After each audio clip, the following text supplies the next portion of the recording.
আসসালামু আলাইকুম। Healthy facts ভিডিওতে আপনাদের স্বাগতম। শুধুমাত্র রান্নার উপকরণ বলেই নয়, দৈনন্দিন জীবনে বেকিং সোডার উপকারিতা হাতে গুণে শেষ করা যাবে না। তেলে ভাজা খাবার মুচমুচে রাখার জন্যই হোক বা সোডার ওয়াটার প্রস্তুতির জন্যই হোক, বেকিং সোডার জুড়ি মেলা যায় না। একাধিক গুণাবলী সমৃদ্ধ বেকিং সোডার ব্যবহার রোজকার জীবনে অপরিসীম। আমাদের আজকের এই ভিডিওতে আমি আপনাদের বলবো বেকিং সোডার সেই রকম কিছু উপকারিতা সম্পর্কে, আর বলবো তার ব্যবহার বিধি সম্পর্কে। আরও আছে ভিডিওর শেষে যে বেকিং সোডা অতিরিক্ত ব্যবহারে এর কী পার্শ্ব প্রতিক্রিয়া হতে পারে। তাই অবশ্যই ভিডিওটি না টেনে শেষ পর্যন্ত দেখবেন, কারণ প্রতিটি উপকারিতার সাথে রয়েছে তার ব্যবহার বিধি, যা জানা অনেক জরুরি। আর তা জানলেই আমরা তার সঠিক ব্যবহার করতে পারবো। আর ভিডিওর শেষে তার পার্শ্ব প্রতিক্রিয়াও আমাদের জানা অবশ্যই জরুরি। আর বলে রাখছি, যারা আজকে প্রথম আমার ভিডিও দেখছেন তারা চ্যানেলটি সাবস্ক্রাইব করে পাশে থাকা বেল আইকনটি চেপে অল নোটিফিকেশন অন করে দিবেন। আর যারা অলরেডি সাবস্ক্রাইব করেছেন তাদেরকে অসংখ্য ধন্যবাদ। তাহলে চলুন একে একে জেনে নেই বেকিং সোডার বিস্ময়কর উপকারিতা ও তার ব্যবহার বিধি সম্পর্কে। প্রথমে হচ্ছে ত্বকের উজ্জ্বলতা কিভাবে বৃদ্ধি করে। ত্বকের উজ্জ্বল বৃদ্ধির ক্ষেত্রে বেকিং সোডার গুরুত্ব অনস্বীকার্য। সহজ উপায়ে ত্বক পরিষ্কার করার ক্ষেত্রে বেকিং সোডা ম্যাজিকের মতো কাজ করে। চলুন জেনে নেই এর ব্যবহার পদ্ধতি কী।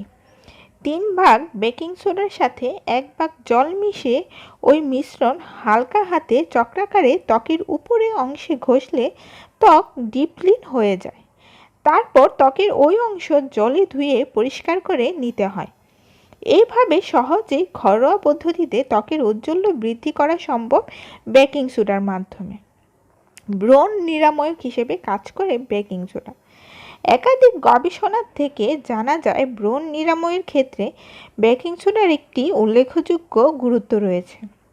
বেকিং সোডাতে রয়েছে অ্যান্টিব্যাকটেরিয়াল উপাদান, তাই মনে করা হয় বেকিং সোডার ব্যবহারের ফলে ব্রণ হওয়া ত্বকের উপরের অংশ থেকে আঁশের মতো পাতলা আকারে চামড়া উঠে আসে, ফলে ত্বকের ফোলা এবং লালা ভাব দূর হয়ে যায়।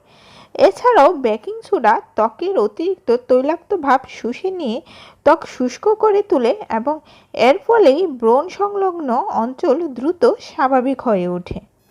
ব্রণ নিরাময়ের জন্য উপযোগী বেকিং সোডার প্যাক প্রস্তুত করার জন্য প্রয়োজনীয় উপাদানগুলি হলো টেবিল চামচ বেকিং সোডা এবং প্রয়োজন মতো জল। চলুন এখন জেনে নিই ব্যবহার পদ্ধতি কী। নির্দিষ্ট পরিমাণ বেকিং সোডার সাথে প্রয়োজন মতো পানি মিশিয়ে সামান্য ঘন প্যাক তৈরি করতে হবে। তারপর পুরো করে এই প্যাক ব্রণের উপর লাগাতে হবে। ত্বকে লাগানো এই প্যাক সম্পূর্ণরূপে শুকিয়ে না যাওয়া পর্যন্ত অন্তত 20 মিনিট এটি মুখে লাগিয়ে রাখতে হবে। এরপর ত্বকের ওই অংশ হালকা হাতে ঘষে পানি দিয়ে ধুয়ে ফেলতে হবে। ভালো ফল পাওয়ার জন্য নিয়মিত অন্তত 2 থেকে 3 বার এই প্যাক লাগানো জরুরি। ক্যান্সার প্রতিরোধক হিসেবে কাজ করে বেকিং সোডা। ক্যান্সার বা কর্কট রোগের চিকিৎসা পদ্ধতি কেমোথেরাপির কিছু অ্যাসিডিক উপাদানের কারণে সৃষ্ট হওয়া শারীরিক সমস্যা নিরাময় করে বেকিং সোডা। বেশ কিছু গবেষণা থেকে জানা যাচ্ছে যে বেকিং সোডা গ্রহণের ফলে অ্যাসিড লেভেল কম হয়, ফলস্বরূপ টিউমারের বৃদ্ধি এবং ব্যাপ্তির হার হ্রাস পেতে থাকে। এছাড়াও আপৎকালীন প্রয়োজনে ব্যবহৃত ঘরসমূহ এবং হাসপাতালে হৃদযন্ত্র বিকল বিষক্রিয়া এবং অন্যান্য নানা প্রয়োজনে বেকিং সোডা মজুত করে রাখা হয়। ত্বকের পোড়া ভাব বা সানবার্ন দূর করে বেকিং সোডা। রোদে পোড়া ত্বকের স্বাভাবিকত্ব ফিরিয়ে আনতে বেকিং সোডার বিশেষ ভূমিকা রয়েছে, কারণ এটা অ্যান্টি ইনফ্ল্যামেটরি গুণ সমৃদ্ধ হওয়ার জন্য সানবার্নের ফলে ত্বকের মেরামত করে দেয়। তাই নয়, সানবার্নের ফলে ত্বকের পিএইচ লেভেল তারতম্য দেখা দেয়। বেকিং সোডার ক্ষারীয় ধর্ম ক্ষতিগ্রস্ত ত্বকের পিএইচ লেভেল স্বাভাবিক করে তুলতে সহায়তা করে। এবার সানবার্ন দূর করতে বেকিং সোডার ব্যবহার পদ্ধতি জেনে নেওয়া যাক। মাত্র 1 টেবিল চামচ বেকিং সোডার সাথে প্রয়োজন মতো নিয়ে প্রলেপ তৈরি করে তার ত্বকের ক্ষতিগ্রস্ত অংশে লাগাতে হবে। এরপর ওই প্রলেপ শুকিয়ে গেলে ঈষৎ উষ্ণ পানির সাহায্যে প্রলেপ লাগানো অংশে ত্বকের ওই অংশে ধুয়ে ফেলতে হবে। প্রতিদিন বেশ কয়েকবার এই প্রলেপ ব্যবহার করলে অল্প দিনের মধ্যেই ত্বকের স্বাভাবিকত্ব ফিরে আসবে। বুক জ্বালা পোড়ার নিরাময়ে। আজকের দিনে জীবনযাত্রায় এতটা অতি পরিচিত শারীরিক সমস্যা হলো বুক জ্বালা। খাওয়া দাওয়ার একটু অনিয়ম হোক বা অসময়ে বেশি তেল মশলাযুক্ত খাবার খাওয়াই হোক, ফলাফল একই, তা হলো বুক জ্বালা। বুক জ্বালা আবার অ্যাসিড রিফ্লেক্স নামেও পরিচিত। ঘরোয়া পদ্ধতিতে এই বুক জ্বালাকে অনায়াসেই দূর করতে পারবেন বেকিং সোডার মাধ্যমে। বেকিং সোডার সেবন বুক জ্বালার ফলে সৃষ্ট শারীরিক অস্বস্তিকে উপশম করে। বুক জ্বালার কষ্ট থেকে সহজে উপশম পেতে 1 গ্লাস পানিতে 1 চা চামচ বেকিং সোডাকে ভালো করে গুলিয়ে পান করলে অল্প সময়ের মধ্যেই আরাম পাওয়া যাবে।